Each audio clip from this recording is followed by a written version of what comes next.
네. 자, 레위기 같이 나갈 텐데요. 순서대로 나가지 않는 이유는 오늘 이제 해보시면 알겠지만 이스라엘 백성이 출애굽하고 나서 광야에 도착해서 광야를 통과해서 시내산에 딱 머뭅니다. 그죠? 그리고 시내산에서 율법을 받습니다. 그 율법을 받은 내용이 레위기죠. 그리고 나서 광야에서 지난주에 말씀드렸던 것처럼 헤매던 과정을 기록하고 있는 책이 민수기였습니다. 맞습니까? 그리고 나서 이제 마지막으로 이제 가나안 땅에 들어가기 바로 전에 이제 우리가 들어가기 전에 다시 한번 하나님이 이런 분이셨고 이렇게 말씀해 주셨어라고 그것을 정리하는 부분이 신명기입니다. 그래서 레위기와 신명기를 같이 하는 이유는 그 율법들, 즉 레위기에 주어져 있는 우리가 읽기 까다로운 그런 여러 가지 율법들이 신명기에서 어떻게 다시 해석되어지고 그리고 어떻게 조금의 이런 단어가 맞을지 모르겠지만 발전되었는지를 살펴보는 것도 성경을 읽는 굉장히 재미 중에 하나일 겁니다. 자, 오늘 그래서 저희가 여러 가지 규정들 레위기, 신명기 함께 나가고요. 제헌절인데 규정들 율법 나가니까 되게 재밌지 않으십니까? 자, 넘어가겠습니다. 자, 여러분들이 성경 읽을 때 오늘은 이 말씀을 좀 드리고 시작하려고 합니다. 성경을 읽기 이전에 교회를 다니면 그 선배들이 하는 얘기가 예수를 잘 믿으면 세상과 부딪힐 수밖에 없어, 이런 이야기들 여러분들이 들어보셨을 거예요. 왜 그러냐면 성경이 끊임없이 이야기하고 있는 거는 두 가지입니다. 예레미야에 나와 있듯이 생명의 길과 사망의 길을 우리 앞에 주셨다고 이야기합니다. 여기까지는 다 아시죠? 그런데 이 생명의 길을 저는 이렇게 표현을 해요. 어떻게 얘기하냐면 성경을 읽을 때 여기 보면 하나님 중심의 역사가 있어요. 이게 성경이 말하는 생명의 길입니다. 그리고 반면에 인간 중심의 역사가 있습니다. 이게 성경이 말하는 사망의 길이에요.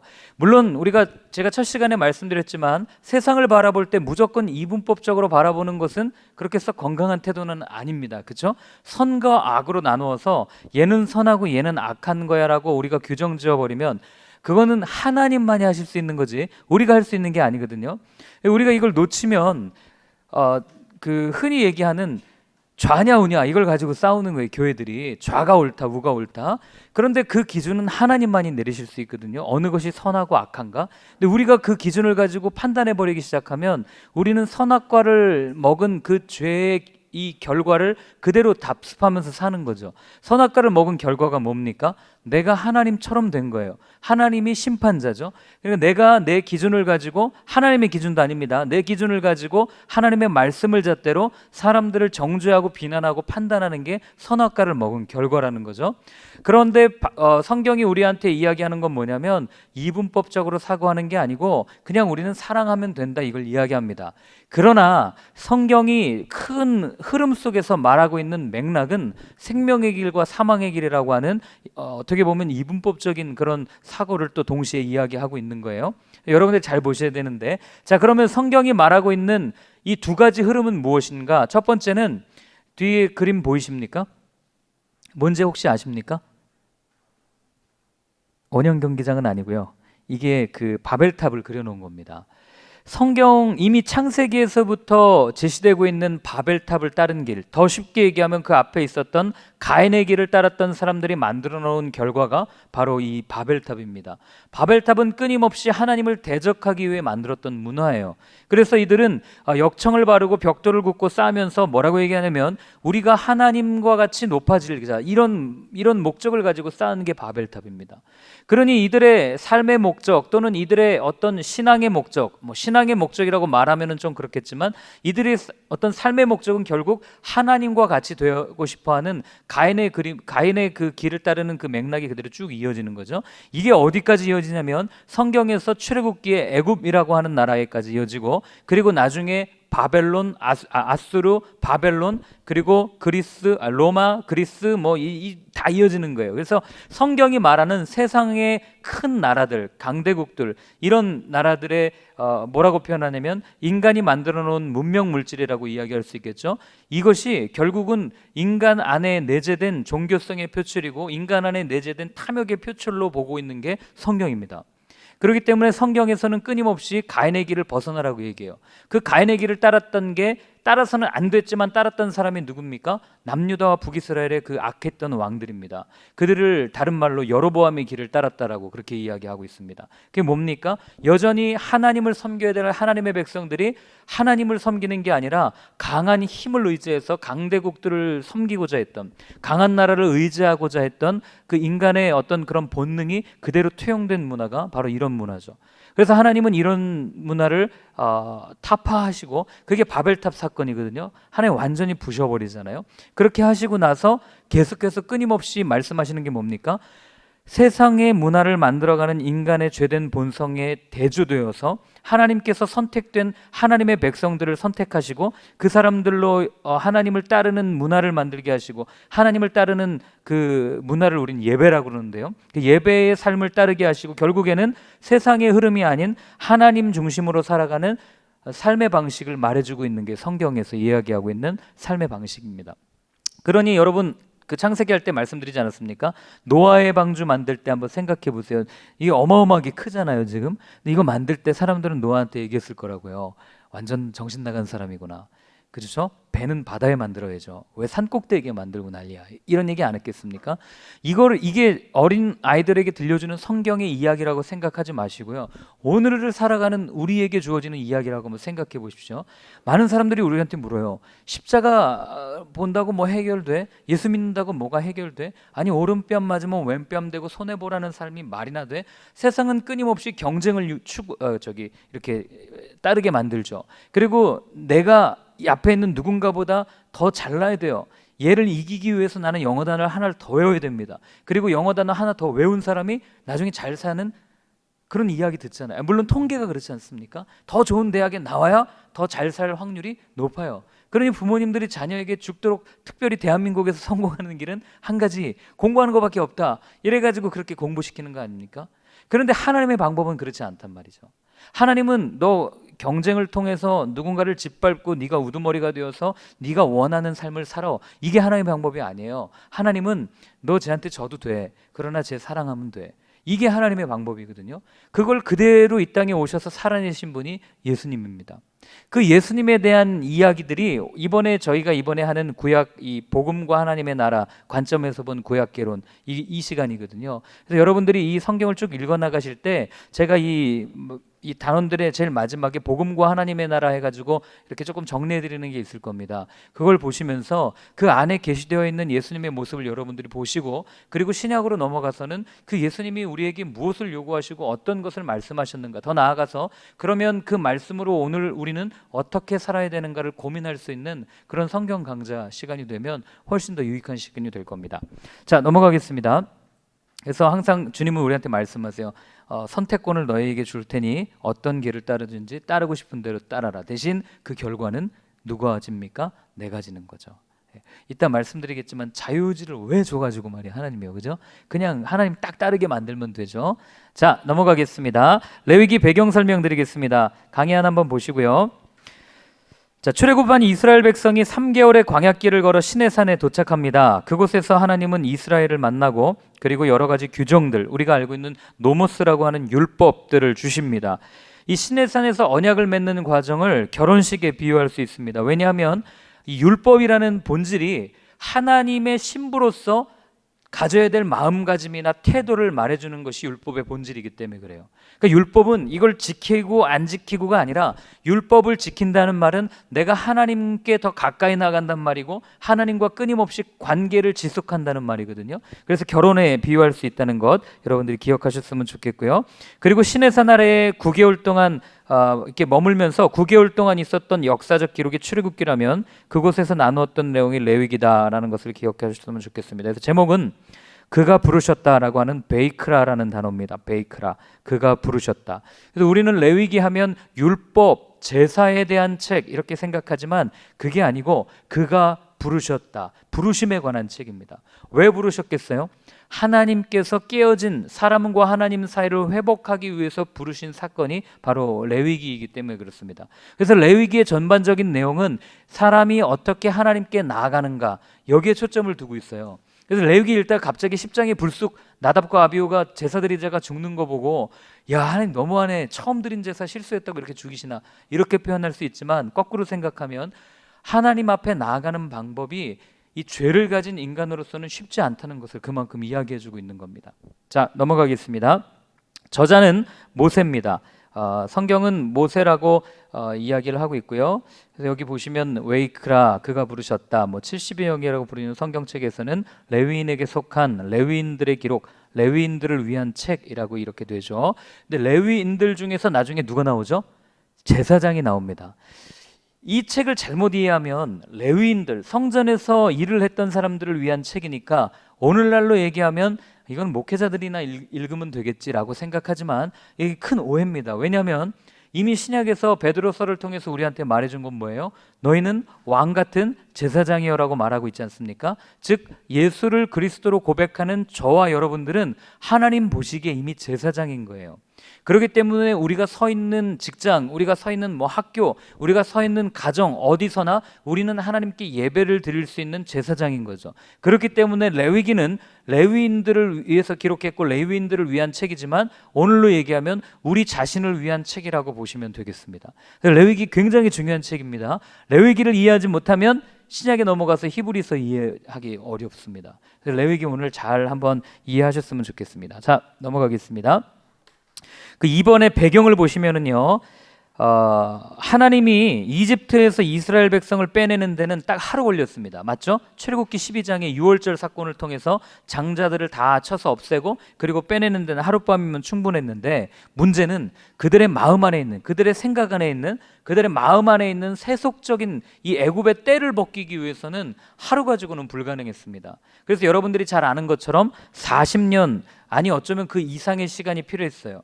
아니 어쩌면 오늘날까지도 필요한지도 모르겠습니다. 왜냐하면 이 이후로 이어지는 사사기, 여호수아를 비롯해서 쭉 넘어가는 역사서들을 보면 이 남유다가 멸망할 때까지 이들은 애굽을 의지하려는 그런 모습들을 보입니다. 강한 힘을 의지하려고 그러거든요.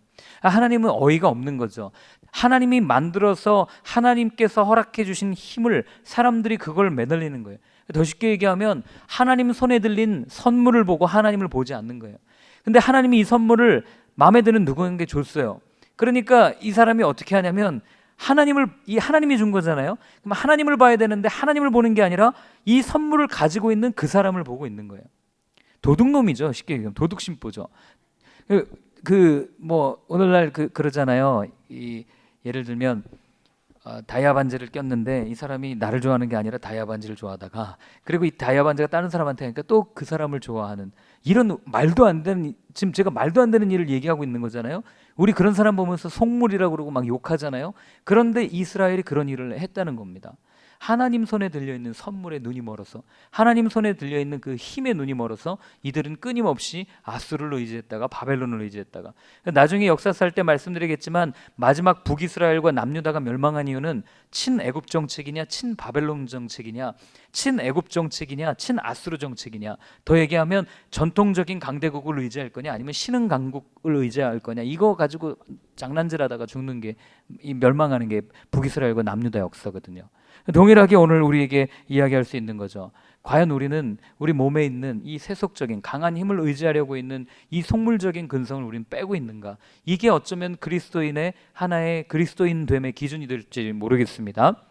자, 넘어가겠습니다. 그래서인지 이스라엘의 구원 이야기는 결혼의 은유가 밑바탕에 깔려 있습니다. 그런데 결혼식 해보신 분 아시겠지만 물론 힘들지만 결혼의 기쁨은 반나절도 안 가잖아요. 그래서 거기 보시면 결혼식은 반나절 안에 끝나고 진짜 결혼 생활이 시작되는 것처럼 단번에 하나님의 신부가 된 이스라엘은 이제 하나님의 신부로 살아가야 하는 일이 남아 있었습니다. 이런 의미에서 레위기는 이제 밑줄 그셔야 돼요. 법률서나 제사 지침서가 아니고 그 밑에 밑줄 그십시오. 하나님과의 결혼 생활의 로드맵이자 사랑하는 사람을 위해 음식 조리법을 알려주는 레시피와 같습니다. 여기 밑줄 그시면 되겠습니다. 도대체 뭔 소린가 하시겠죠? 예, 이제 넘어가 보시면 알겠습니다. 자, 그래서 제가 요건 조금 이따 말씀드릴게요. 요거부터 볼게요. 레위기의 구조도 알고 보시면 훨씬 더 수월하게 볼 수 있는데 이 표를 봐도 사실 잘 몰라요. 그죠? 이게 무슨 얘기인가? 그냥 이렇게 보지 마시고 그래서 요거를 보시면 되겠습니다. 뒤에 보이세요? 예, 예쁜 신부와 멋진 신랑이 백합을 들고 이제 결혼식을 하는 장면입니다. 레위기는 여러분 생각하세요. 하나님과 결혼하기 위해서 준비되어지는 과정이에요. 그래서 먼저 1장부터 10장까지는 하나님께서 제사 규례를 이야기하면서 야, 너 나랑 만나려면 좀 이렇게 만나자라고 얘기하는 거예요. 너 나 만나려면 그래도 샤워는 해야 되지 않겠니? 그리고 나 만나려면 좀 얼굴 세수는 하고 와야 되지 않겠어? 뭐 이런 이야기들을 하는 게 바로 제사 규례입니다. 그래서 1장부터 5장까지는 우리가 흔히 얘기하는 5대 제사라고 불리우는 번제, 소제, 화목제, 속죄제, 속건제 이 5가지 제사를 어떻게 드리고 그리고 그 의미가 무엇인지를 얘기하고 6장과 7장은 그 5가지 제사를 드리는 방법들을 설명합니다. 그리고 8장부터 10장까지는 그 제사를 드려야 할 사람들을 대신해서 제사를 드려야 할 제사장들에 대해서 하나님이 설명하십니다. 그러다가 여기서 잘못 드리다가 죽는 거예요. 그래서 여러분 첫 번째는 우리 이렇게 좀 만나자. 이게 첫 번째고 두 번째는 정결규례입니다. 여기는 뭐냐면 너희는 좀 이렇게 거룩할래? 라는 거죠. 하나님이랑 결혼한 거예요. 그러면 나랑 살기 위해서 이래야 되지 않겠니? 라고 하나님이 말씀하시는 거죠. 그래서 정결, 속죄, 성별을 위한 규례들을 하나님께서 쭉 말씀하십니다. 그리고 세 번째로는 이제 결혼은 완전히 했죠. 그런데 결혼하고 나면 아시겠지만 말도 안 되는 것 갖고 싸우지 않습니까?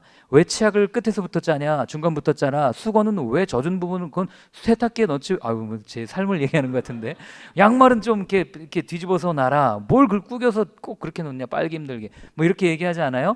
그런 이야기들이 기록되어 있는 게 마지막 장이에요. 23장부터 27장까지 너희는 좀 이렇게 생활했으면 좋겠다. 그래서 안식일과 여러 가지 절기들 그리고 마지막에 너희 앞에 생명의 길과 저주의 길, 축복의 길과 저주의 길을 놓을 건데 너네가 선택해라. 그러면서 마지막에 서원값을 이야기하고 레위기가 끝납니다.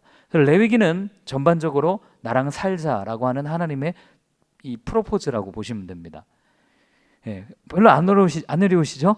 굉장히 쉽습니다. 근데 이제 여기서 어려운 게 뭐냐면 여기는 그래도 읽을만해요. 뭐 피째 먹지 말아라. 뭐 그다음에 거룩해라. 뭐 그다음에 뭐 아픈 사람은 이렇게 해라. 뭐 이렇게 해라. 아 이건 이렇게 하는 거구나라고 하고 넘어가면 되는데 그리고 여기도 뭐 절기는 이런 거고 안식년은 이런 거고 희년은 이런 거고 이렇게 사는구나라고 하는데 여기가 문제죠. 이거 읽으시면서 무슨 뭐 콩팥을 제거하고 꺼풀에 있는 기름을 바르고 도대체 이게 무슨 소린가 사람들이 잘 몰라요. 그래서 제가 이렇게 설명을 드립니다.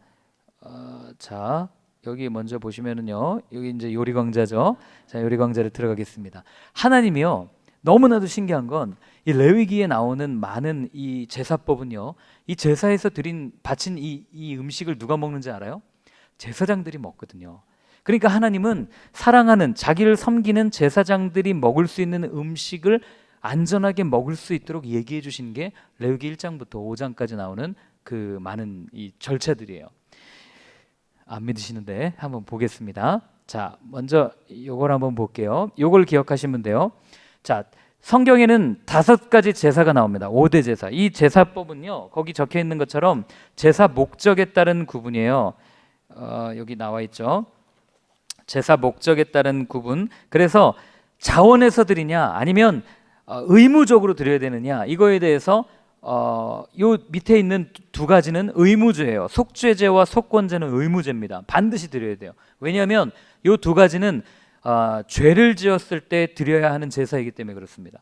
그 다음에 번제, 소제, 화목제는 거기 있는 것처럼 지원제입니다. 내가 지원해서 드리는 거예요. 자, 그러면 이게 도대체 무슨 말이야 이렇게 되시는데 자, 한번 볼게요. 번제는 뭐냐면요, 여러분 성막을 기억해 보십시오. 성막에 그 동물 쪼개놨던 그림 보여드린 거 기억하십니까? 번제단 있죠. 그 번제단에서 드리는 제사가 번제예요. 안 어렵죠? 속건제나 속죄제를 번제처럼 드릴 수 있을까요? 없을까요? 있죠. 번제단에서 드리니까요. 그러니까 그렇게 생각하시면 돼요. 그냥 번제단에서 드리는 예배가 제사가 번제다. 그런데 이걸 읽다 보면요, 성경 읽다 보면 예를 들면 이래요. 번제를 드리는데 그 드리는 제물이 소의 경우는 어쩌고 저쩌고 나오고, 그 제물을 드리는데 그 제물이 양인 경우는 어쩌고 저쩌고 어쩌고 저쩌고 어쩌고 저쩌고 쭉 나와요.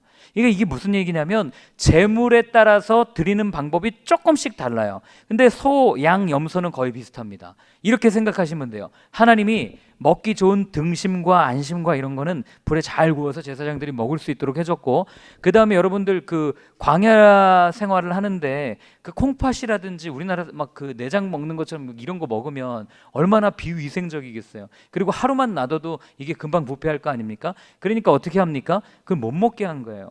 그리고 거기에 붙어 있는 이 기름기들, 콩팥에 붙어 있는 기름, 간에 붙어 있는 기름, 이런 거 다 떼어내고 어디에다가 진영 밖이나 번제단 옆에다가 떼어내고 오리지널로 이렇게 딱 그 등심이나 안심 먹을 수 있는 것만 딱 도려내 가지고 번제단에서 제사를 드려라라고 얘기한 게 번제입니다. 안 어려우시죠? 여러분들이 읽으실 때 뭐 소의 경우는 어떻고 양의 경우는 어떻고 그냥 다 스킵하셔도 됩니다. 아, 뭐 이건 먹으라 그랬고 여긴 먹지 말라 그랬구나. 하나님이 이렇게 우리를 위해서 요리를 준비하고 계시는, 이렇게만 생각하고 넘어가시면 됩니다. 그런데 다른 한 가지는 뭐냐면 새예요. 제가 그 따로 드린 페이퍼 요거 한 장짜리 보시면 거기 이제 제사가 쫙 정리가 되어 있는데, 새의 경우는요. 자, 앞에 페이지 보시면 어떻게 되어 있습니까? 새만 그냥 적어놨죠. 번제에만 드릴 수 있어요. 번제에만. 거기 보시면 속죄제도 드리죠. 자, 그런데 화목제나 소제나 속건제에는 이 새를 드릴 수가 없습니다. 그럴 것이 소제는 가루로 드리니까 아니고요. 화목제는, 여러분 보세요. 화목제는 쉽게 얘기하면 여기 있는 사람이 제가 오늘 너무 기분이 좋아서 오늘 다 같이 예배드리고 제가 밥을 한 턱 쏘고 싶어요. 그럼 여러분들한테 소를 한 마리 잡으면은 먹을 게, 서로 나눠 먹을 게 많을 거 아닙니까? 그런데 여기서 제가 비둘기 한 마리 잡아가지고 우리 같이 먹자고. 그럼 여러분 저한테 뭐라고 그러시겠어요? 야, 진짜 너무한다 이러시지 않겠습니까? 뭐 누구는 뭐 비둘기 발가락 먹으란 얘기야 뭐 이러면서. 마찬가지로 그래서 화목제는요 드리는 제물이 다 큼직큼직합니다. 나눠 먹는 제사. 자, 그래서 번제, 이 새는, 새는 거기 보시면 알겠지만 그냥 새를 뭐 이렇게 각을 뜨거나 그런 게 없어요. 그냥 태워 드립니다. 한번 보십시오. 그래서 왜냐하면 이 조그만 거 어떻게 가르겠어요? 안 그렇습니까? 그래서 그거 한번 보시면 되고요.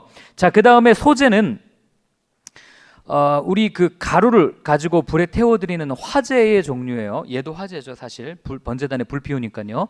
근데 얘도 이제 소제인데 가루를 가지고 어떻게 만드냐면 성경에 보면 세 가지 종류로 나와요. 화덕, 냄비, 철판 이렇게 나오거든요.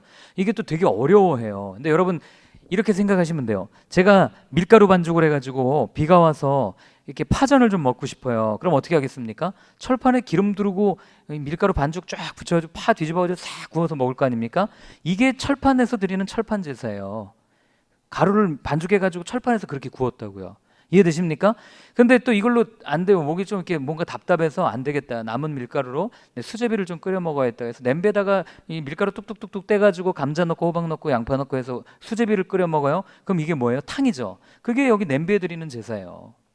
그리고 세 번째, 마지막으로 더 남았는데 이건 집에서 못하니까 저희 집에 화덕이 없거든요. 없으니까 아예 좀 더 배고프다 해서 피자집에 가가지고 화덕 피자 하나 시켜 먹었는데 그 화덕에 봤더니 반죽을 쫙 펴가지고 화덕에다 싹 구워요. 노릇노릇하고 냄새가 쫙 맛있게 나지 않습니까?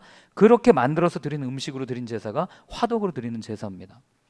이해되시죠? 그래서 여기에 뭐 가루를 뭐를 넣고 그 다음에 소금을 치고, 이거는 제가 그 앞쪽에 쭉 정리해드린 부분 한번 읽어보시면 돼요. 이게 나중에 제가 그 역사서 할 때 화평 언약이라든지 소금 언약이 나올 때 한 번 더 설명을 드리겠습니다. 자, 그래서 소제는 그런 거고요. 그러니까 번제는 쉽게 얘기하면 스테이크 먹는 거고요. 소제는 구이나 부침개나 탕 이렇게 먹었다, 이렇게 기억하시면 되겠습니다. 음식물 쓰레기가 얼마나 많이 나왔겠어요. 그러니까 어떻게 합니까? 그날에 제사장들이 다 먹을 수 있도록 하나님이 배려해 주신 거예요. 그래서 그렇게 먹었다는 거 기억하시면 되고요. 자, 그 다음에 화목제는 아까도 말씀드렸지만 화목을 위하여 드리는 제사고, 속죄제랑 속건제의 차이는, 속죄제는요 죄를 속하는 제사입니다. 이해되시죠? 나의 죄를 위해서 드리는 거예요. 속건제는 이 물건 건자거든요. 하나님의 성물이라든지 시체나 부정한 것들을 만졌거나 율법을 지키지 않았을 때, 부지 중에 깜빡 잊고 못 지킬 때 있지 않습니까? 그럴 때 드리는 제사가 속건제입니다. 물건을 위해서 드리는 제사. 그래서 이 5가지가 5대 제사라는 것, 제사 목적에 따른 구분입니다. 여러분 기억하시면 되고요. 자, 그 다음에 제사를 드리는, 그럼 5가지 제사를 드리는데 그 제사를 드리는 4가지 방법이 있습니다. 첫 번째는요, 화제입니다. 불로 태워드리는 제사, 번제 같은 거 다 불로 태워드리잖아요. 소제도 불로 태워드리겠죠. 불을 사용하니까요. 다 화제입니다. 요제는 이게 흔들 요자거든요. 그 좌우로 이렇게 흔들어서 드리는 거예요. 뭐 어렵게 생각하실 필요 없어요. 이게 음식이잖아요. 이걸 가지고 하나님 이거 드립니다. 이렇게 흔들어서 드리는 게 이게 요제. 안 어려우시죠? 자, 그 다음에 거제는 뭐냐면요, 이게 들릴 것자인데 이거를 아까도 말씀드릴게요. 이렇게 높이 들어 올려서 하나님 드립니다 하고 드리는 게 거제입니다. 안 어려우시죠? 마지막 전제는 바울이 나중에 그러잖아요. 인생의 마지막에 내가 전제와 같이 부어졌다 이렇게 얘기하는데, 전제는 뭐냐면요, 물이나 포도주 뭐 몇 분의 몇 흰 뭐 이렇게 해가지고 액체를 이렇게 하나님 앞에 부어드리는 경우가 있는데, 그렇게 액체를 이렇게 쭈르르륵 따라가지고 하나님 앞에 드렸던 제사가 전제입니다. 그래서 이런 단어들이 나오면 이게 이거구나 하고 넘어가시면 돼요. 제사를 드리는 방법. 그래서 제사를 드리는 방법과 이 제사법을 헷갈려 하시면 나중에 이거 이해하실 때 조금 어려울 수 있다는 거 여러분 기억하시면 되겠습니다. 예, 여기 있죠. 레위기는, 자, 첫 번째, 하나님께서 부르셔서 하나님과의 교제 방법을 알려주는 책이에요. 어떻게 예배하는 것, 어떻게 나랑 만나는가, 이런 것들을 이야기해주는 책이 레위기고, 두 번째는 하나님과 함께하는 요리의 레시피라는 것을 여러분들이 생각하고 읽으시면 레위기를 조금 더 보다 친숙하고 편안하게 읽어가실 수 있을 겁니다. 자, 넘어가서요, 레위기에 나타난 복음과 하나님 나라, 아이고 여기 다 있네요. 이렇게 드리는 거예요. 소, 염소, 그다음에 새, 양, 쌀, 가루. 그런데 하나님이, 이게 재밌는 게 레위기를 보면요, 제사를 드리는데 이제 그 대속죄일 같은 경우로 이렇게 모든 이스라엘 백성들이 드리려고 할 때 이 직분에 따라 드리는 제물이 달라요. 이게 중요해요. 나중에 서원값이랑 의미랑도 연결되는데, 하나님은요, 그 사람이 서 있는 자리에 대한 책임과 의무를 반드시 물으십니다. 의무와 책임을 묻는 거죠. 예를 들면 제사장이 왕이나 제사장이나 이런 좀 직급이 높은 사람들이 제사를 드릴 때는요, 나 돈 없으니까 새로 드려야지. 하나님 안 받아주셨어요. 송아지로 드려야 됩니다. 그 다음에 뭐 회중의 지도자는 염소로 드려야 되고, 뭐 이렇게 다 구분되어져 있어요. 이게 뭐 다른 게 아니고, 이 성경에 나오는 지도자라는 얘기는 그래도 그들 가운데 재산이 있었던 사람들이거든요. 충분히 드릴 수 있었던 사람들이에요. 그런 사람들에게 이렇게 드리라고 이야기했던 이유는 그 지도자의 위치가 얼마나 막중한 것인가를 하나님께서 알려주신 거예요. 이게 어디까지 연결되냐면, 나중에 그 여러분들이 그 요즘에 그 젊은 분들이 별로 좋아하지 않는데, 이 나라에 대한 권위에 순종해라, 이 로마서 14장에 쭉 나오지 않습니까? 거기랑도 다 연결되는 겁니다. 하나님이 알아서 심판하실 거예요. 그러니까 여기 이 부분에 있어서는 왜 직분이 높다고 더 큰 재물을 드려요? 난 돈이 없는데. 이게 아니에요. 그 직분이 높다는 얘기는 그만큼 막강한 권력과 힘과 책임을 가지고 있었다는 것을 하나님께서는 이야기해주고 있는 겁니다. 그래서 가난한 사람은 그럼 제사를 못 드립니까? 아니요. 가난한 사람은 집비둘기나 산비둘기나 아니면 가루를 가지고 똑같이 제사를 드릴 수 있겠어요. 그러니까 같은 제사인데도 이 가난한 사람은 조금의 재물을 가지고 하나님께서 만나 주셨고, 돈이 많은 사람은 돈이 많은 재물을 가지고 만나 주셨어요. 예수님이 얼마나 치질하게 가난하게 살았는가 여기서 나오는 거죠. 예수님 태어나고 나서 마리아가 제사 드리러 올라가잖아요. 정결법에 따라서. 그때 재물 뭐 드립니까? 산비둘기, 집비둘기 드리잖아요. 그 얘기는 아주 극빈자였다는 얘기예요. 그래서 여러분 한번 보시면 되고요. 그래서 제사법을 통해 한 가지 알 수 있는 건 뭐냐면, 하나님은 빈부격차, 신분의 고의, 뭐 어떤 것을 막론하고 누구든지 하나님 앞에 나올 수 있도록 만들어 놓으셨다는 것을 여러분들이 기억하시면 되겠습니다. 자, 그 다음에 이제 여기 5번에 보면, 그래서 거기 보시면 레위기에 나타난 복음과 하나님 나라, 제사법을 중심으로 해가지고요, 쭉 정리를 해놨습니다. 그래서 청소년들 대상으로 읽을 수 있도록 적어놓은 거기 때문에 여러분들이 그냥 한번 쭉 읽어보면 되겠습니다. 그래서 번제, 뭐 올려진다, 뭐 이런 뜻이고요. 그 다음에 그 번제 방법에 조금 보셔야 될 게, 제물을 드리는 사람이 안수했다는 거 꼭 기억하십시오. 저 지난주에 한번 말씀드렸는데, 그래서 모든 사람의 죄값은 그 사람이 치르는 거지 누가 대신 치러주는 게 아닙니다. 그래서 여러분들에게 말씀드렸던 게, 오늘날 목사를 무당으로 만들지 마십시오라고 얘기했던 게, 여러분 기도는 여러분들이 하셔야지 목사한테 부탁할 게 아닙니다. 아시죠? 그리고 저는 통독반 할 때도 기도 제목 물을 때 조심스러운 게, 기도 제목은 묻는다고 해서 답하는 게 기도 제목이 아니에요. 그냥 그 사람과 함께 교제하면서 대화를 나누다가 그냥 자연스럽게 기도 제목이 떠올라요. 아, 이 형제가 이런 어려움이 있구나, 이 자매가 이렇게 힘들구나. 그럼 그걸 가지고 와서 기도하는 게 기도 제목이지, 형제님은 어떤 기도 제목을 가지고 계십니까? 그럼 답을 바로 못해요. 한참 고민하잖아요. 뭘 얘기하나. 그건 기도 제목이 아닌 거예요. 아시겠습니까? 하나님께서 원하시는 건 공동체 안에서의 기도 제목은 관계 속에서 드러나기를 원하셨던 거고, 또 한 가지는 개인의 죄값은 개인이 치른다는 것. 이게 나중에 에스겔서에 보면, 에스겔 18장인가요? 그 아버지가 신포도를 먹었더니 아들도 이가 시리다, 이 얘기하거든요. 그러면서 뭐라고 얘기하냐면, 아버지의 죄가 아들에게도 이어진다, 이 죄가 유전된다, 이 얘기를 그 당시 사람들이 한 거예요. 하나님 분명하게 얘기하세요. 아버지의 이가 시린 건 아버지가 신포도를 먹었기 때문이고, 아들이 이가 시린 건 아들이 그 포도를 먹었기 때문이다. 즉 개인의 죄는 개인이 하나님 앞에 가지고 나가는, 그리고 개인이 행한 대로 나중에 바울 표현대로 하면 그리스도의 심판대 앞에서 심판을 받게 된다는 것, 그게 하나님 성경 전체가 이 얘기하고 있는 겁니다. 이따가 Q&A, 저희 토론할 때도 이야기 해보겠지만, 자, 그래서 넘어가겠습니다. 자, 그 다음에 소재도 그냥 한번 쭉 읽어보시면 됩니다. 그래서 거기에 제가 뭐 기름에 유향을 넣고 뭐 이런 거 자세하게 설명해 놨거든요. 그래서 그거 한번 쭉 보시면 되고, 여러분들이 각 제사의 마지막에 있는 영적 의미라고 돼 있는 게 있어요. 이 영적 의미는 한번 읽어보시기 바랍니다. 왜냐하면 이게 이제 이 제사가 왜 예수님을 의미하고 있는가, 그리고 소재가 왜 예수님을 의미하고 있는가, 이런 것들을 이렇게 정리를 해놓은 겁니다. 그래서 여러분들이 한번 쭉 읽어보시면 되겠습니다. 자, 쭉 넘어가서요.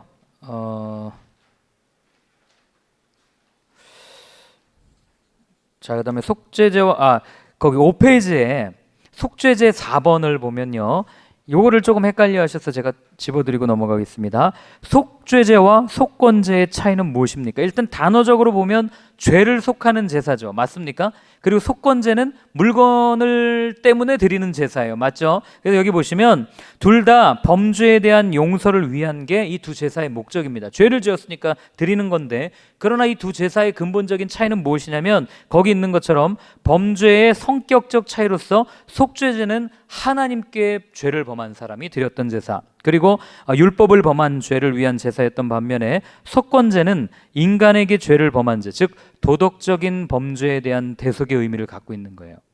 누군가의 물건을 훔쳤다든지 이런 의미까지 포함되어 있었고요. 속죄제는 속건제와 달리 죄를 범한 일에 배상할 수 없는 죄에 대한 용서를 구하는 제사죠. 내가 하나님한테 죄 졌는데 뭘로 용서를 구하겠어요? 그런데 속건제는 거기 있는 것처럼 배상이 가능한 죄에 대한 용서를 구하는 제사였다. 이걸 여러분들이 꼭 기억하셨으면 좋겠습니다. 그래서 사람 사이의 관계 속에서 오는 죄까지도 하나님은 제사를 통해서 해결하기를 원했다라는 것을 여러분들이 알면 되고요.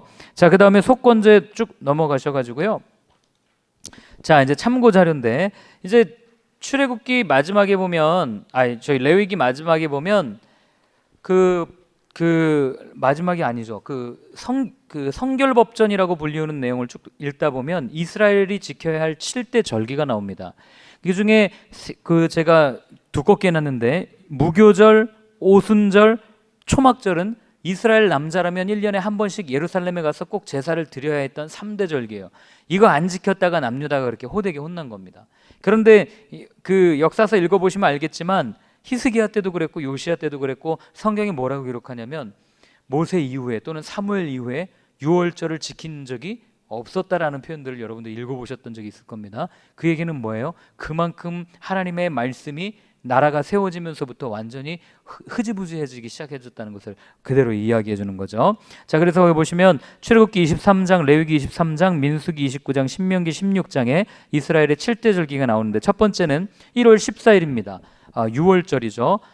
애굽에서부터 출애굽한 것을 기념하는 유월절, 그리고 1월 14일 유월절 지키고 15일부터 22일까지 7일 동안 무교절을 지킵니다. 무교병을 구워 먹으면서 했던 무교절. 자, 그리고 유월절이 딱 지나고 첫 번째 안식일 다음 날이 뭐냐면 초실절이에요. 초실절 기억하시고요. 그 다음에 초실절 후 49일은 오순절입니다. 이게 다섯 호자의 10순자거든요. 그래서 50을 의미하는데 77이 49, 7주가 딱 지나면 오순절이거든요. 그래서 이 초실절을 맥추절이라고도 하고 77절이라고도 합니다. 77이 49니까요. 이해되시죠? 그래서 요 오순절은 나중에 신약에서까지 아주 중요한 의미를 갖고 있습니다. 나중에 말씀드리겠습니다. 자, 그다음에 7월 1일은 7월 달에는 절기가 많은데 왜 절기가 많냐면 우리 달력으로 1월이에요. 새해입니다. 새해. 그래서 7월 1일은 나팔절입니다. 나팔을 길게 불어서 기념했던 절기고 7월 10일, 1월 10일은 대속죄일이라고 1년에 한 번 모든 이스라엘 사람들이 하나님 앞에 자기의 죄를 고백하는 날입니다. 그리고 이날은 대제사장이 딱 한 번, 그것도 1년에 딱 한 번 허리에 굵은 띠를 둘러매고 어디에 들어갑니까? 지성소에 들어갑니다. 이 두 굵은 띠를 메고 종을 달고 들어가요. 들어가면서 움직이면 딸랑딸랑 소리가 날 거 아닙니까? 그런데 소리가 안 난다. 그러면 제사장이 자기 죄로 인해서 죽은 겁니다. 그럼 어떻게 해요? 아무나 못 들어가니까 어떻게 합니까? 줄로 끌어내는 거죠. 그게 대속죄일이 바로 이 날이었습니다. 그래서 대제사장은 1년에 한 번 그 안에 들어가서 모든 이스라엘의 죄를 위해서 하나님 앞에 속죄하는 일을 해야만 했습니다. 대제사장이 쉬운 일이 아닙니다. 굉장히 힘든 일, 목숨 걸고 들어가야 됩니다. 자, 그 다음에 7월 15일부터 22일까지는 초막절이라고 이 장막절이라고도 불리는데 이게 뭐냐면 애굽에서 나온 것을 기념해서 광야에서 살았던 그 텐트 치고 살았던 걸 기념하는 절기예요. 그래서 이스라엘은 지금도 이 초막절을 지킵니다. 그래서 마당 같은 데다가 텐트를 쳐놔요. 아이들을 거기서 재웁니다. 그리고 얘기해줘요. 우리의 믿음의 선배들이 애굽에서부터 출애굽에서 광야에서 이렇게 텐트를 치고 잤어라고 이야기하는, 그렇게 교육하는 게 바로 이 초막절입니다. 한번 보시면 되고요. 자, 그 다음에 넘어가서 이제 여기 쭉 나와 있죠. 그래서 여기 보면 뭐 이게 어떻게 성취되었는지는 이거 제가 나중에 한번 정리를 해서 따로 드리겠습니다. 잘 안 보이시죠? 예, 그래서 제가 PPT를 따로 드리도록. PPT를 공유를 안 해드렸네요. 죄송합니다.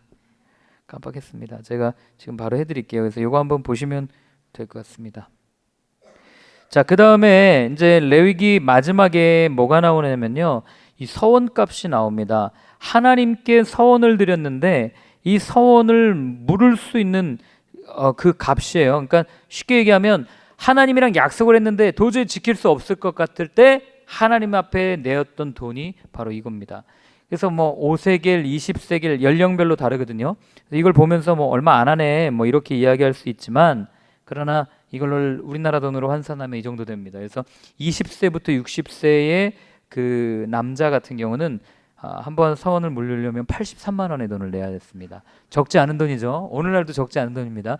이 환율은 3년 전 환율입니다.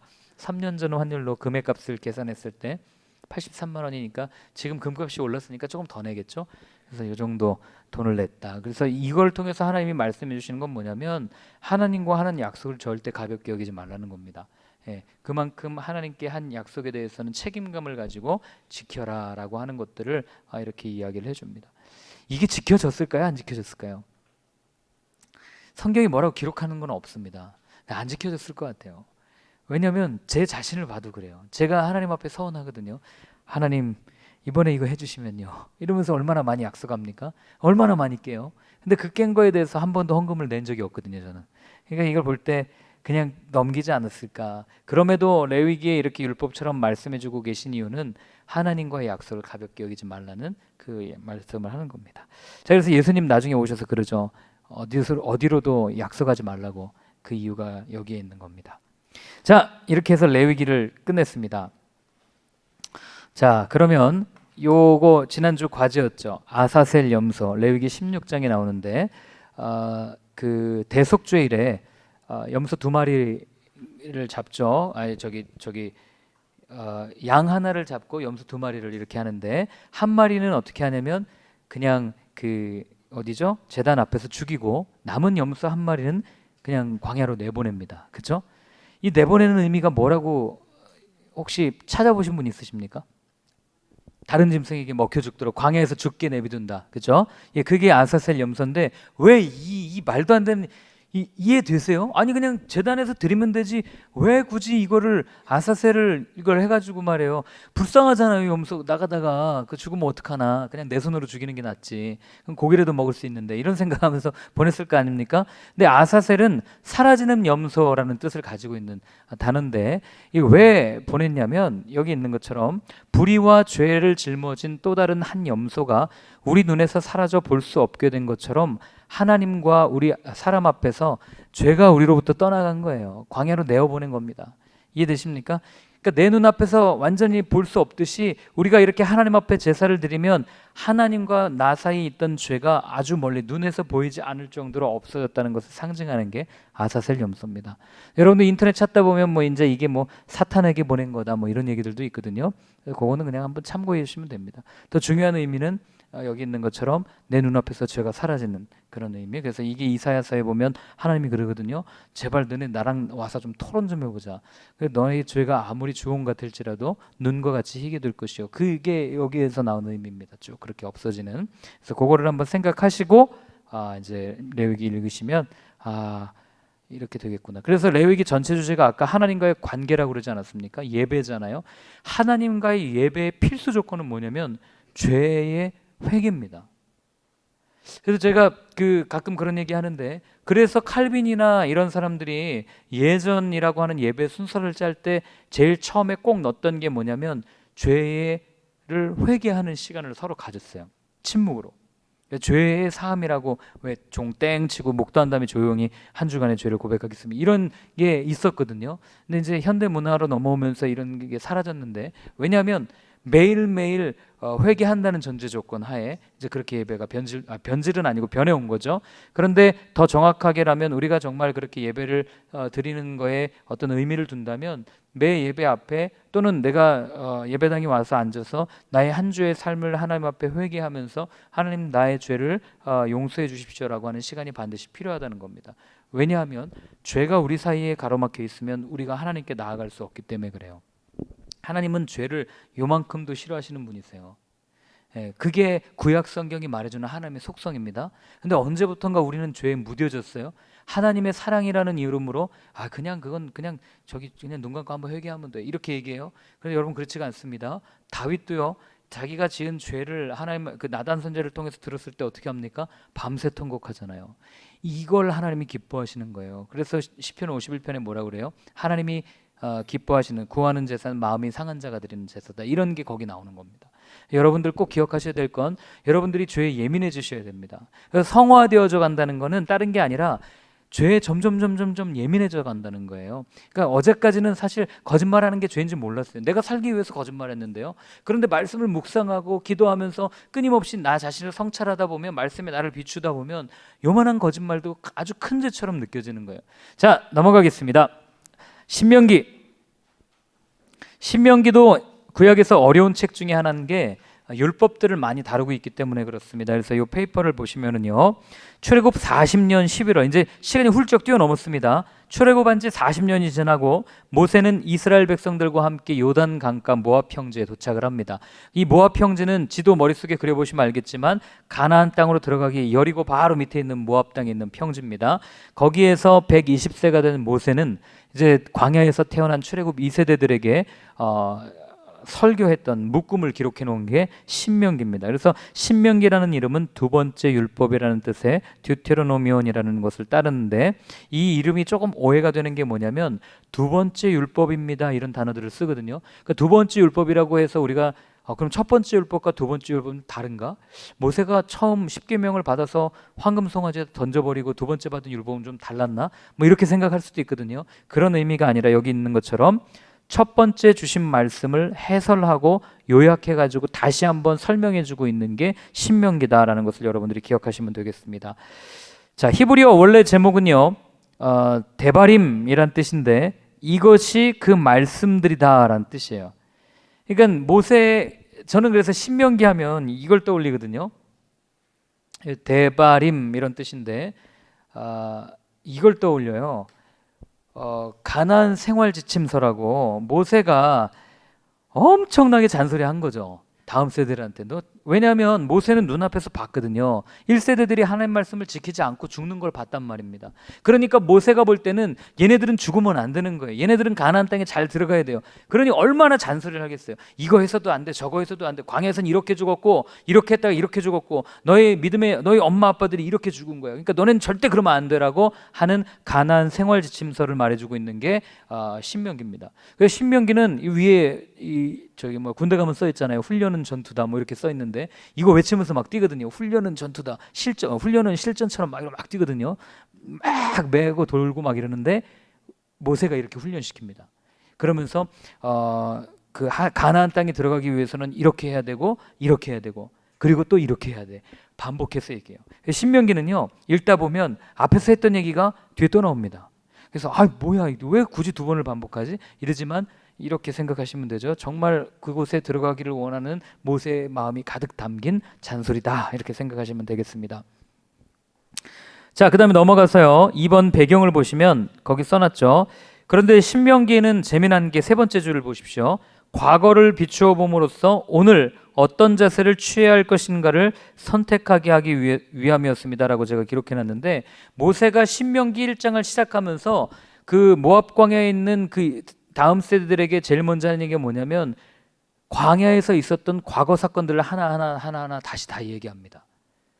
왜냐하면 누가 그러잖아요. 역사를 알지 못하는 민족은 미래가 없다고 그러잖아요. 마찬가지로 모세는 과거의 사건들을 다시 한번 이야기해 주면서 과거에 저질렀던 실수를 가나안 땅에선 저지르지 않기를 원했던 거죠. 근데 너무 재밌는 건 가나안 땅에 들어가자마자 똑같은 일을 벌입니다. 참 안타깝죠. 자, 그럼 이제 우리가 신명기 아까 이제 제가 얘기했는데 레위기의 율법과 신명기의 율법은 그럼 뭐가 다를까요? 뭐가 다르겠습니까? 레위기보다 신명기에 나오는 율법이 훨씬 더 구체적이에요. 훨씬 더 세부적입니다. 왜 그도 그럴 수밖에 없는 게 약 시간이 뭐 한 40년의 시간이 흐른 뒤 처음 주셨던 율법들을 삶에 적용시켜 봤을 거 아니에요. 그러다 보니까 문제점들이 생길 거 아닙니까? 그걸 재수정해 가지고 다시 할 수 있도록 만들어 놓은 게 신명기 율법이라는 걸 기억하시고요. 그다음에 신명기를 읽으면서 한번 생각해 봐야 될 건 그럼 율법을 왜 주셨냐 이런 거예요. 그냥 하나님이 야 너 이렇게 살자, 나랑 이렇게 살자, 그냥 이렇게 하고 이렇게 하자라고 하면 될 걸 굳이 왜 꼭 율법을 주셨는가? 물론 그 오늘날 유대인들이 지키는 600여 가지의 율법 가운데 하나님이 주신 것보다 더 많은 거죠. 오늘날이. 왜 그런지 아시죠? 처음에는 하나님이 10계명만 주셨어요. 그런데 10계명을 지키다 보니까 이 사람들이 하나님을 너무너무 사랑해. 그러니까 어떻게 합니까? 야, 이거는 우리 제사장들만 지키지 말고 우리 모든 사람들이 지키도록 하자라고 해서 율법을 지킬 수 있는 범위를 확대합니다. 그런데 예를 들면 이거를 절대 먹지 마라고 했는데 이거를 먹지 마라고 하는 율법을 사람들이 많이 어기는 거예요. 그러니까 그 다음 부수적인 율법을 만들어요. 어떻게 만들어요? 이거 만들지 마 이렇게 된 거예요. 근데 만들지 말라고 했더니 안 만드는 게 아니라 또 다른 걸 만들어요. 그럼 어떻게 합니까? 그 다음에 이거 원료되는 걸 아예 심지도 마. 뭐 이런 식으로 부수적인 율법들을 600여 가지나 쭉 만들어 놓은 거죠. 왜 그랬겠습니까? 그들이 뭐 사람들 올가매기 위해서? 아니죠. 하나님을 향한 사랑 때문에 그랬거든요. 하나님을 너무너무 사랑하니까 이 율법, 아주 조그만 율법도 어기고 싶지가 않은 거예요. 그러다 보니 율법은 수백 가지로 늘어났고 그러다 보니 어떤 일이 일어납니까? 그 율법을 가지고 사람들을 정죄하는 일들이 일어나기 시작한 거예요. 여기 보면 자유의지를 왜 주셔서 말이에요. 답부터 말씀드리면 하나님께서는 사랑했기 때문에 주셨습니다. 이게 제가 첫 시간에 말씀드렸던 그 에덴 동산의 선악을 알게 하는 나무의 열매를 마음대로 먹을 수 있도록 자유의지를 허락하신 이유가 똑같습니다. 하나님이 우리에게 율법을 주신 이유도 똑같아요. 왜요? 사랑하니까요. 믿은 거예요. 이거는 너 이거 지킬 수 있지? 이거 나 사랑하면 이거는 해줄 수 있잖아. 대신에 그 선택은 네가 하는 거야 라고 분명하게 선택권을 우리한테 주신 겁니다. 자, 넘어가겠습니다. 그래서 신명기에는 사랑, 인내라는 단어가 헤세드라는 단어죠. 24번 나오는데 신명기는 아까 레위기는 레시피라고 그랬죠. 그리고 결혼식에 관한 프로포즈였다면 이 신명기 역시 사랑에 대한 속삭임이다라고 생각하시고 잔소리를 들으시면 빠르게 읽으실 수 있을 겁니다. 그래서 구약은 율법만을 강조한 책이 아니라 사랑의 하나님을 거꾸로 증명하고 있다는 책이고, 그런데 문제는 사람들은 이 사랑을 다 제거시키고 율법이라는 뼈대만 남겨놓고 사람을 올가매는 도구로 만들어놨다는 거죠. 그게 예수님 시대까지 이어진 거 아니겠습니까? 그래서 밑에 있는 것처럼 언제나 사랑이 먼저입니다. 사랑하기에 계명을 지키는 것이지 사랑 없이 계명만 지키는 것은 무의미합니다. 그러나 유대인들이 하나님의 사랑은 잊어버리고 율법만 남겨놓았습니다. 여러분, 근데 이런 모습이요, 오늘날에도 일어나고 있는 거 아십니까? 제가 자주 예를 드는데, 그리스도인이면 이렇게 해야 돼. 이게 오늘날 너무 많아요. 그리스도인이면 술 먹으면 안 돼. 담배 피면 안 돼. 그리스도인이면 주일 성수해야 돼. 그리스도인이면 헌금해야 돼. 11조 해야 돼. 이거 안 하면 믿음 없는 것처럼 얘기하잖아요. 그러니 지금 오늘날 정말 우리가 다시 말씀으로 돌아가자라고 외치는 게 맞거든요. 말씀으로 돌아가야 됩니다. 근데 어떤 말씀으로 돌아가야 되냐고요. 율법으로 돌아가는 게 맞아요. 근데 어떤 율법으로 돌아가야 되냐고요. 더 정확하게 얘기하면 말씀으로 돌아가는 자라고 얘기하는 게 아니라 말씀을 지키는 행위가 아니라 말씀 대신 하나님께 돌아가자고 이야기해야 되고, 율법으로 돌아가자가 아니라 율법을 지키는 행위가 아닌 율법을 주신 그 하나님의 마음을 읽어내자라고 우리가 이야기해야 되는 겁니다. 엔도 슈샤크라고 하는 사람이 썼던 침묵이라는 소설을 제가 꼭 읽어보기를 권하는데, 그거 한번 읽어보세요. 내가 예수님의 얼굴을 밟고 내가 율법을 어기면 내가 구원을 받지 않는가? 아니면 내가 많은 사람들을 살리기 위해서 예수님의 얼굴을 밟고 예수님한테 욕을 한다 한들 예수님을 부인한다 하면서 이 많은 사람들을 살리는 게 옳은가? 생명과 율법 사이의 그 갈등을 아주 잘 그려내고 있는 소설이에요. 여러분들이 신앙생활 하면서도 동일하게 율법과 생명 사이에서 어떤 것을 선택하는가 잘 선택하셔야 됩니다. 질문이 잘못됐죠. 율법도 생명을 위해서 주신 거거든요. 그러니까 이 생명을 위한 율법을 어떻게 우리의 삶에 적용하고 또 어떻게 우리의 이웃들에게 적용해야 할 것인가를 깊이 고민하지 않으면 우리는 정말 쉽게 누군가를 정죄하는 그런 그리스도인이 되는 겁니다. 젊은이들이 교회 떠난 이유 한 가지잖아요. 그리스도인이면 이렇게 해야 돼 하는 게 너무 많아요. 근데 못하거든요.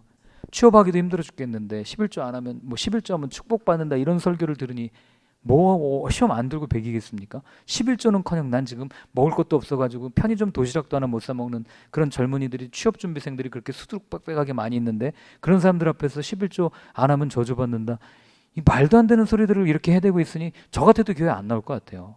모르겠습니다. 제가 약간 반항적인 기질이 있어서 그런지 모르겠지만 하나님이라면 안 그러셨을 것 같아요. 예수님도 그러시잖아요. 부자가 넣는 헌금보다 가난한 과부가 넣는 두 렙돈이 훨씬 더 귀하다. 두 렙돈이 꼭 돈을 넣어서 귀한 겁니까? 아니에요.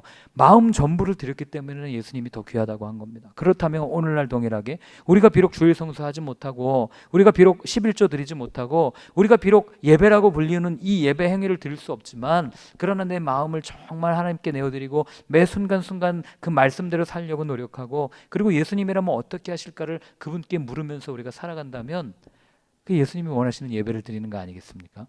그런 생각을 하는 거죠. 자, 넘어가겠습니다. 자, 신명기의 구조는 이렇습니다. 신명기는 모세의 잔소리를 기억하시면 돼요. 사실 설교도 잔소리잖아요.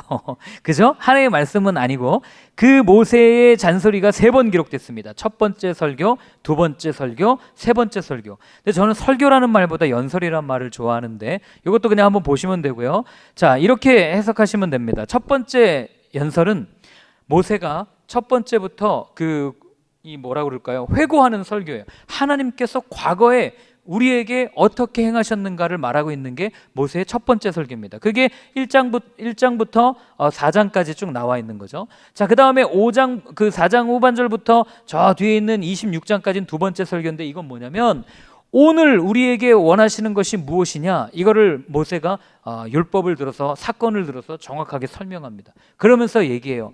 오늘 우리랑 똑같은 거죠. 하나님의 말씀이 내 앞에 있는데 과연 나는 어떻게 살고 있는가? 우리는 무엇인가? 이런 질문들을 던지는 게 두 번째 설교입니다. 두 번째 연설이고요. 그 다음에 세 번째 설교, 세 번째 연설은 이제 가나안 땅에 들어가면 어떻게 살아야 되겠다라고 하는 미래지향적인, 미래 이스라엘을 위해서 하나님께서 어떻게 하실 거다라는 것을 모세가 이야기합니다. 그러면서 여러분들이 잘 아는 신명기 28장 같은 데 보면 그런 얘기 나오잖아요. 이렇게 하면 축복을 받을 거고 이렇게 하면 저주를 받을 거야. 신명기 28장 1절 여러분들 잘 아시는 구절이잖아요. 하나님의 그 율법을 내게 명령하는 모든 율법을 지켜 행하면 너를 세계 모든 민족 위에 뛰어나게 하실 것이다. 이거 너무 좋아하잖아요. 그런데 여러분 그 28장 잘 보세요. 축복과 저주 어느 게 더 많은지 저주가 훨씬 더 많습니다. 아시겠습니까? 하나님이 우리의 이 본질을 그대로 간파하고 계신 거예요.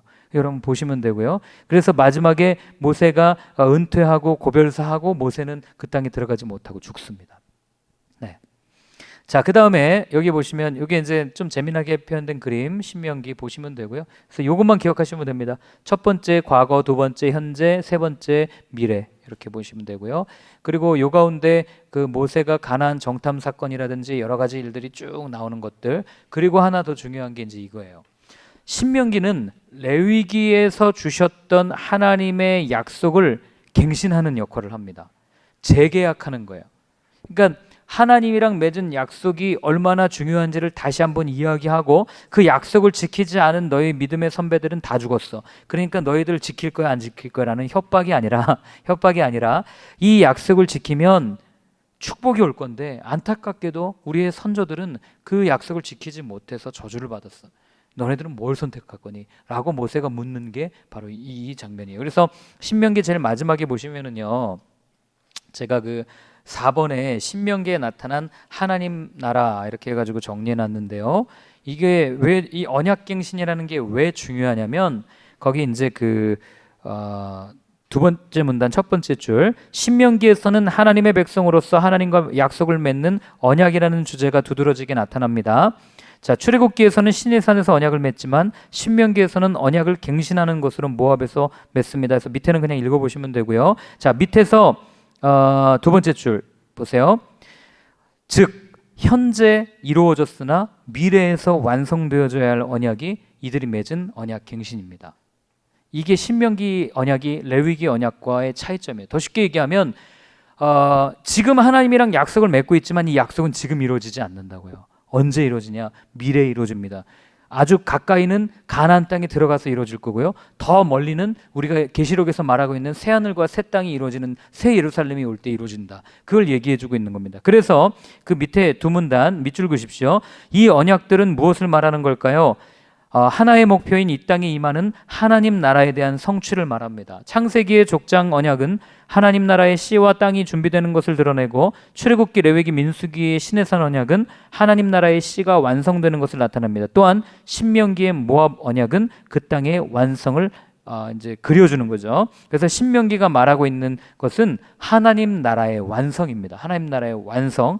그래서 요한계시록에 표현된 새 예루살렘의 모형을 제시하고 있는 것이다라고 하면서 신명기는 모세 오경을 종결짓는 역할을 하는 동시에 새로운 시대를 열어주는 관문의 역할을 하는 상징을 갖고 있습니다라는 것을 여러분들이 기억하시면 되겠습니다. 그래서 신명기는 하나님의 사랑의 속삭임, 어떤 속삭임? 약속 맺자, 이거 기억하고 읽으시면 되겠습니다. 첫 번째 설교, 두 번째 설교, 세 번째 설교. 이해되시죠? 그래서 이렇게 해서 신명기를 마치도록 하겠습니다.